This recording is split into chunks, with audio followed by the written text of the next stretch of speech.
So we're going to get a little bit more casual here. We're going to talk about sex. I'm introducing Kathleen Richardson from Montfort University, and this is Ben Goertzel, who is the Chief Scientist at Hanson Robotics. Please welcome them to the stage.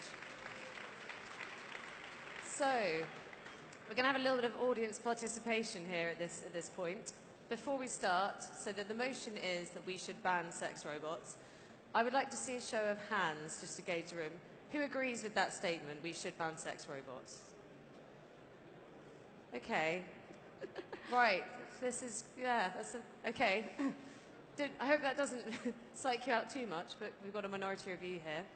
Okay, we'll come back to that at the end. But for now, kicking us off, I'd like Kathleen to start with her opening points. Good afternoon, everybody. Well, good morning.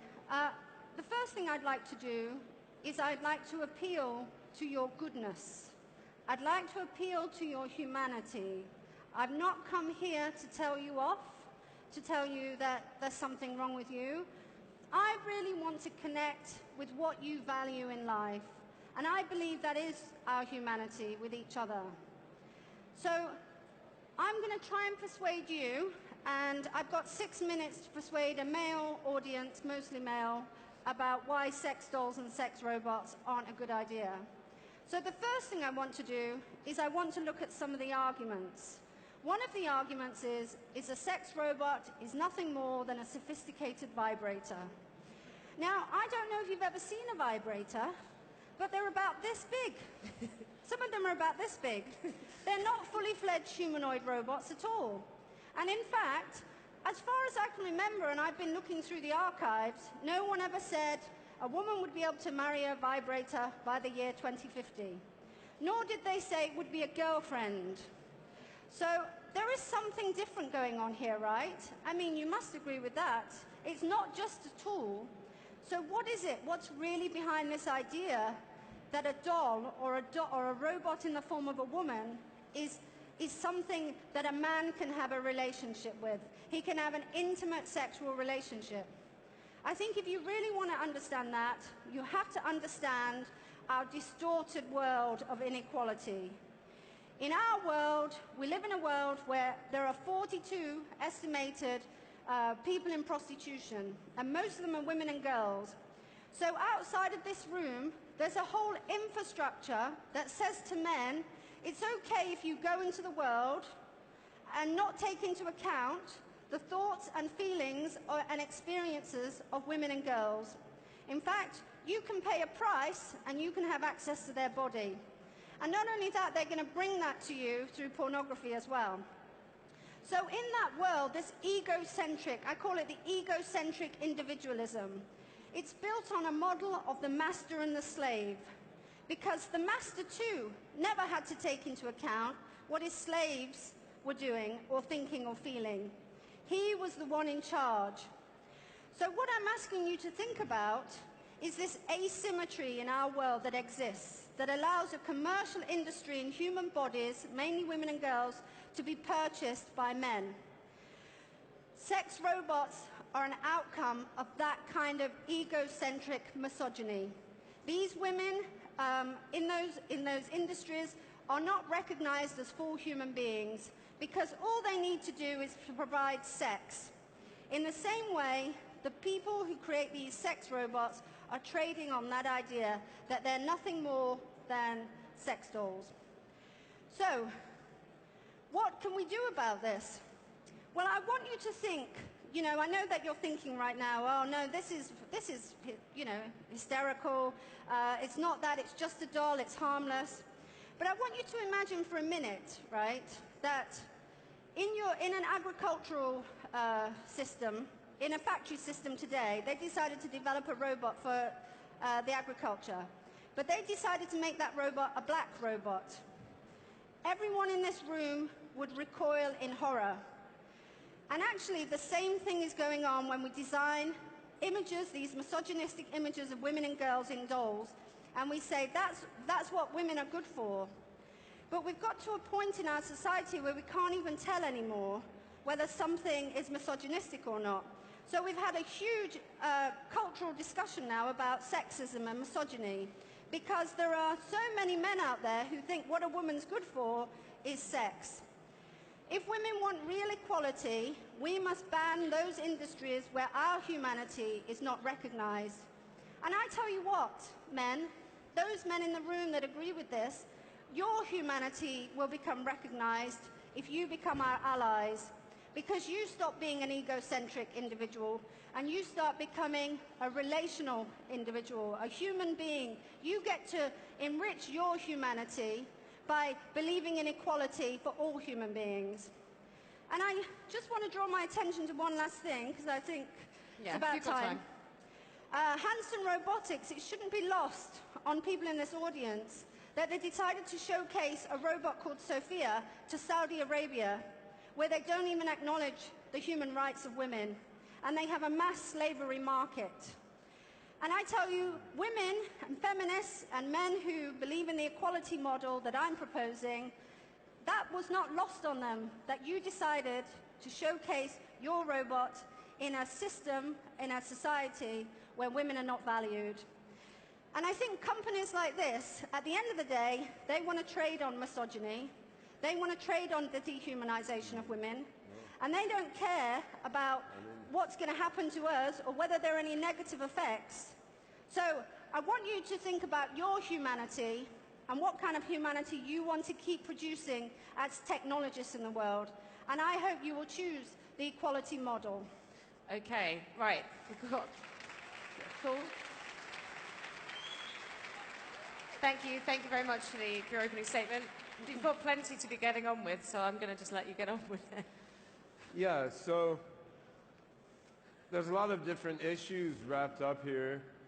First of all, I have to say, I mean, personally, sex robots is not an intriguing topic to me, all things considered, and I'm going to explain why. I mean, I think we stand at the dawn of something really exciting. Within the next 10 years, we're going to create AIs that are smarter than people. We're going to create robots that, intelligent swarms of nanorobots that can go through our bloodstream and repair the body.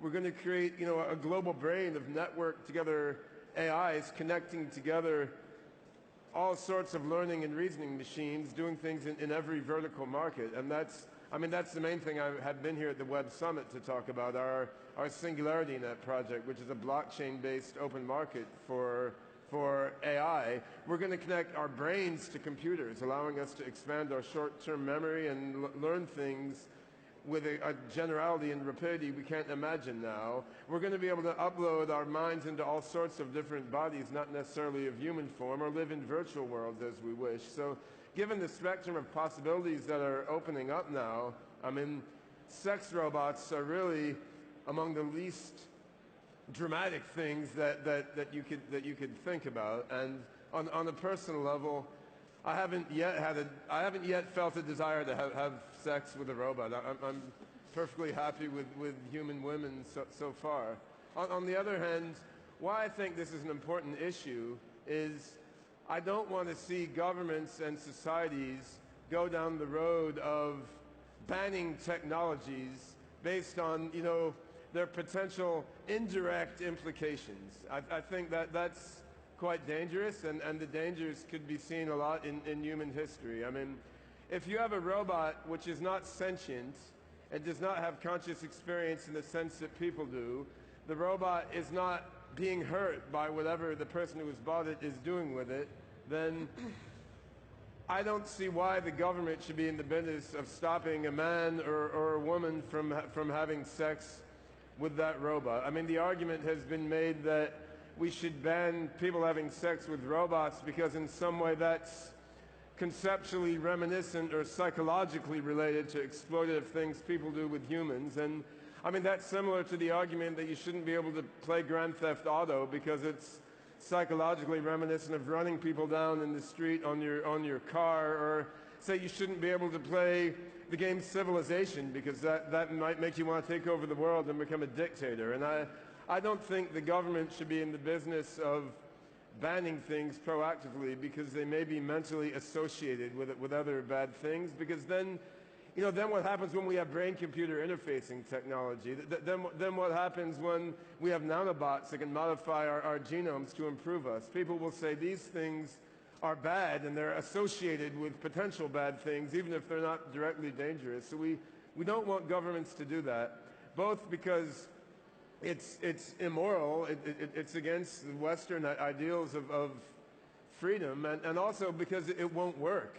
If you try to ban these things, they will just go underground and they will be done illegally anyway. And I don't think that's going to improve life whatsoever. So I think we should oppose banning of sex robots. I mean, both because it's a basic imposition on human freedom, and we shouldn't be banning victimless crimes, and secondly because it would set a terrible precedent for banning advanced technologies and might lead to banning of advanced technologies that are much more important and interesting than sex robots are. And finally, I want to respond to her comments on Hanson Robotics and Saudi Arabia. I mean, I'm not a Muslim, and I'm not the best one to defend that culture, but I mean, of my 3 sons, one of them is a Sufi Muslim, and so I've had something to do with that tradition. I'm not religious personally, but I would say it is not the case that Saudis and Muslim culture does not value women. I mean, they value women very highly in that culture. They do not respect women's legal rights in the way that I personally think they should, and I know that David Hanson, the founder of Hanson Robotics, feels the same way. I mean, we do feel, of course, that women should have equal rights to men, and I mean, we would like to see Saudi Arabia and all countries extend equal rights to men and women. That should go without saying. Nevertheless, I don't think we should be saying that Muslim societies don't value women. I mean, it's clearly not true. If you know anything about it, I mean, one of the first principles is your mother is like your God, and you must obey everything your mother says. There's a great value attached to femininity in the Islamic tradition, but it doesn't go with the notion of inequality. There's different values associated. So the reason I was excited when our robot, Sophia, was made a citizen of Saudi Arabia had nothing to do with Saudi Arabia. It meant to me that the world at large is like finally ready to think about the question of robots being citizens and robots having rights. I mean, in fact, our Sophia robot is not intelligent enough to really deserve to be a citizen in a Western democracy. I mean, she can't fully understand political issues to vote. On the other hand, that issue doesn't exist in Saudi Arabia, which is not a democracy. So I thought it was quite an interesting way to open up on the world stage the question of robot citizenship. Because if I'm right about how fast AI is going to develop, you know, in maybe 3 years, 5 years, 7 years, we may well have an AI robot which is intelligent enough to deserve citizenship in the US or in Portugal. And it will be very good if by the time that comes about, you know, society has already started to think about robot citizenship and started to work through, like, what will it really mean for a robot to be a citizen of a modern democracy. So I think I'm happy that the government of Saudi Arabia, as part of their push toward modernization, which is including a gradual, although overly slow, increase of gender equality in their laws, I'm happy that the government of Saudi Arabia has taken this step to sort of open up the issue of robot citizenship in the world stage, which is quite interesting. I'm sorry, I'm just going to cut you off there because I want to let Kathleen rebut. There are 2 specific things I'm interested in your thoughts on. Firstly, the idea that this is a slippery slope to banning things, and secondly, the idea that it's a victimless crime. Yeah. So maybe do you want to come back on this? I think people use this word banning means to prohibit. I'm actually an abolitionist, right? So I make, in my ethics is drawn from anti-slavery. I make a radical distinction between people and things. And I say people aren't things, they aren't pieces of property. And I think there's a corporate mindset coming out of California that wants us to all think of ourselves as pieces of property. So our memories can be enhanced, our bodies can have all these, terrific robots in them. Buying into this idea that we're people, that we're property as human beings, will make a very small group of people very, very rich. But for the rest of us, it will create alienation for us. It will disconnect us from each other. It will actually weaken our potential as human beings to create a different kind of world. So that's one of the things I would say. I want to say something about the close connections between robot personhood and corporate personhood. So if there are any Americans in the room, they all remember men were created equal at the American Revolution, but they still owned slaves. It took 14 amendments of the American Constitution to recognize the freed slaves. And you know what happened around the same time is the establishment in America said corporations are persons. They recognize the personhood of corporations. What's going on again? We have a realm in the world where we have the privilege of white men that is being challenged by more inclusivity and more ordinary human beings and men and boys being included in that. What do the elites want to do? They want to recognize the personhood of robots. This is like racial thinking all over again, but now expressed through these new robotic and AI developments. So, I mean, you mentioned California, which is kind of irrelevant to anything we're doing. We're based in Hong Kong. Our largest development office is in Africa, in Addis Ababa, Ethiopia. I was born in Brazil, so it's not about rich white guys in California. It's really about freedom of everyone in the world. And the whole motivation underlying our SingularityNET project is to create an open market for AI using the blockchain to make sure AI is not owned by anyone, but anyone who creates an AI can put it into the network. Anyone who wants to use an AI can reach out to the network. So to me, it's about freedom and openness and decentralization, and about avoiding either big companies or governments from taking control of the emergence of technology, and banning things, unless you're talking about things that are causing direct harm to sentient beings. Banning things is exactly the opposite of the direction that we want to go. Can I just say that sentient beings are women? Sentient beings are women. And it seems that their exploitation and their sexual abuse is mass and widespread throughout the world. Well, we shouldn't sexually abuse women. Their exploitation, their rape. If a robot is not conscious, so you want to skip women and just go straight to a man-made, egocentric AI. Is that what you want to do? Is that your plan? I'm not in favor of abuse of any sentient being. However, robot which does not have sentience or conscious experience in the sense of people cannot be abused in the sense that a conscious being can. So once we have built AIs and robots that hurt when you hit them, that really have a conscious experience like we do, those robots should have legal rights, and it must be illegal to abuse them. But when a robot does not have experience, then I don't see why we should ban doing whatever we want to it. I think again, this is distorted thinking, because in the world, we exist in the world, and human beings are exploited, they are raped, they are murdered, right? These are objects, these are commercially produced artifacts, and you want to protect the rights of a commercially produced artifact over and above a human being. But, I mean, it doesn't make any sense. How would banning sex robots... If you wanted to help humanity, surely you would put women and children first, and those people in the world that are slaves. In Saudi Arabia, where you've just been, there is a mass slavery problem. I've not been to Saudi Arabia. Well, your company. Hey, I've never been to Saudi Arabia. But let me tell you, in our office in Ethiopia, we have 40% female programmers. We have a project called Girls Can Code there to teach girls age 8 to 18 software development.